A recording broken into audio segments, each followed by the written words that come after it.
бұл бізде өте керемет блог болады. Бірақ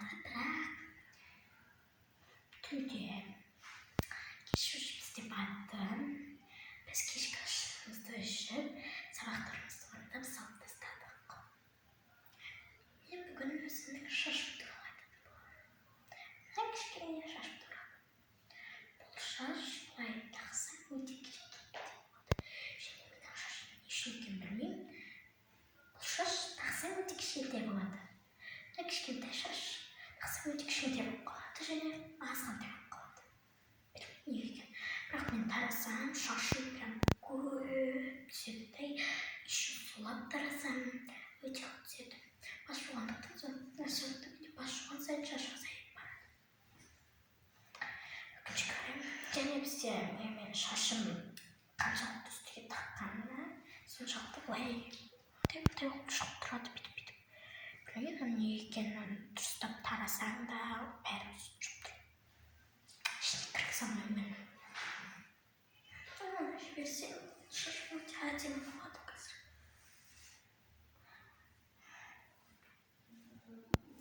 Жіберсем өте әдемі шаш негізінде. Бірақ мен көбінесе шашымды жібермеймін. Мен шашымды өте қатты күтемін. Мен шашым негізі бұрында мына жерде болатын. Мен мына жерге дейін қысқартып тастадым. Жоқ, кстати, мен мына жерге дейін қысқартып тастадым. Именно өскені. Мына жерге дейін болған. Ал қазір уже өскенде уже мына жерге келіп тұрды. Бірақ мен қазір қысқартып тастадым. Шашым әлі қысқа. Енді өзіме болады мұны. Сонша бүйтіп қозғасам. Бүйтіп. Не еще бүйтіп қозғасам. Үстіме бүйтіп кіріп кетеді. Шашым менің өте әдемі келген. Маған қатты ұнайды шаш. Мен бұрында да шашым босқан кезде, қандай мына жерде болған кезде мен өте көп тикток қарайтын. Лайк деген программа қарайтынмын. Біз тикток білмеген ғой енді. Лайк қарайтынмын. Лайкта клиент деп маған лайктың шашы мұндай немесе мұндай болып қалған шаш. Вообще корейский шаш істеп алған. Мұндамен тұрған қыздар шығады. Мен де соған қарап, осының шашымды мамаға айтып, мұндай корейский тегін келетін айттым. Что мама, бірақ осынша жақсы деген сыңаймен мына жерге дейін болсын қайда енді. Нормально, өзім қатты жеңгендей болып сезіндім. Бірақ қазір соны өкініп жүрмін. Себебі қазір мен екілім ұзын шашты тұршады. Мынандай шаштар бүйтіп жүрген кезде мына жерден бүйтіп ұшып келеді осы шаштар деп. Шашым, бірақ менің шашты мен сондықтан қазір жақсы күтіп жүрмін. Күнде тұрған сайын тісімді жуамын. Және де ұйықтайтын кезде жуамын. Түнде жүрген кезде тек шая қоямын. Тіпті көп рет шаямын бірақ. Бұл шашымды мен өте жақсы күтемін негізі. Жақсы күтемін дегенде тек қоямын, не күтемін. Мына шашымды мен үнемі өсіру үшін жақсы күтім қараймын. Менің күнтізбем бойынша мен күнге таңертең тісімді жуамын, одан кейін минуттан кейін кішкене таңертең қайтадан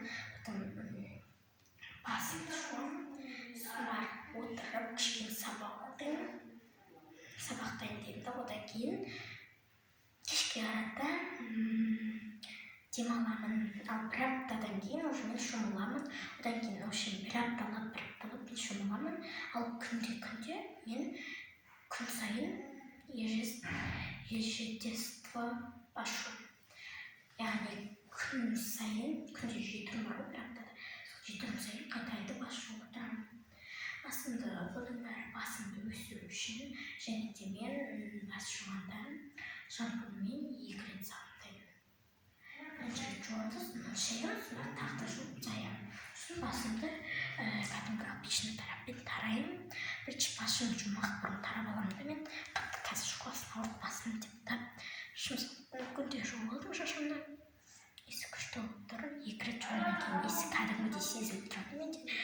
Мен әлі кішкентаймын және өскенге дейін кішкентай кезімде қайтарған шашымды сондықтан мен өскеннен кейін бір басып үйренгеннен кейін уже өзімнің шашыма күтім жасап жүрмін.